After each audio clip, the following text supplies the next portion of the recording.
we meet at a time of both immense promise and great peril. Jews will not replace us!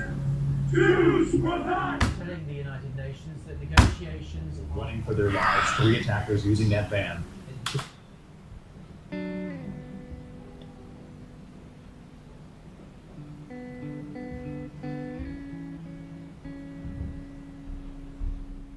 The world has gone to shit. There's no denying that.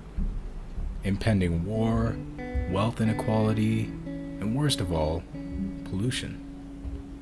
From my point of view, it's easy to blame the old people that just won't die already. You know the type. The Trumps and the Mays. But then I remember my grandpa, Henry. He wasn't so much an asshole as he was just a massive dork. After all, he was a philosopher and an academic. You see, the single greatest event in his life, other than my mother being born, or so he said, was the moon landing. It boggled his mind that a bunch of cowboys from Texas blasted their way out of our atmosphere and somehow miraculously went for a stroll on the moon. That day itself in 1969, the old man went out and bought himself a telescope to play around with. And so began the adventures of Henry, the hobbyist astronomer. The best man I ever knew.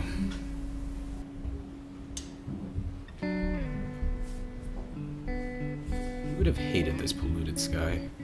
Because, to him, the stars were more than some lights a million miles away. They were the very essence of our being. When I asked him why, he'd say, "Carlo, you, me, and everyone around us, we're all built of the same stuff as stars.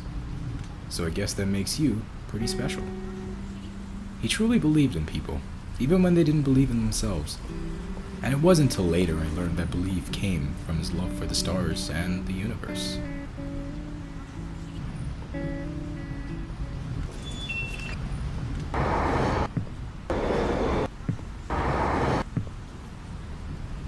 A few years later, after my dad lost his job, we had to move back to the countryside.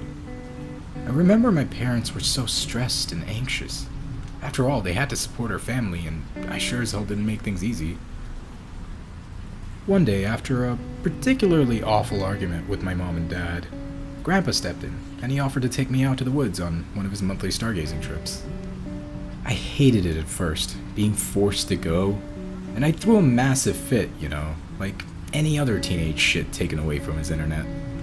And I remember I asked Grandpa why life was so unfair.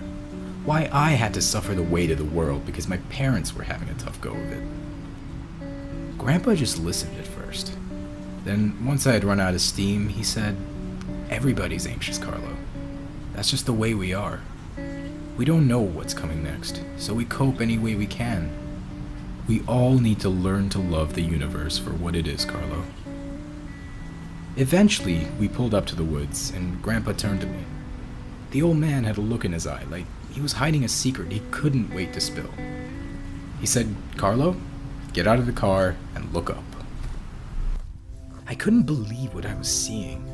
The stars above me were scattered like sand on a beach. Millions upon billions of glowing orbs all holding onto a massive cosmic web of ethereal colors. Nothing like the skies out here. Seeing those stars, I didn't know what to say, but it was in that instant I understood my grandfather. How he was so happy all the time. How he was so good as a human being all the time. He had a perspective very few of us ever get to realize because very few of us ever get to see the stars the way he did. My life changed the day when I first really saw the stars. I saw the grand scale of our universe before me and understood just how insignificant all our worries are. But most importantly, I understand now the significance of spending a quiet night gazing into the unknown with a great man like my grandfather. So, I guess if I had to say something, I'd say, look up.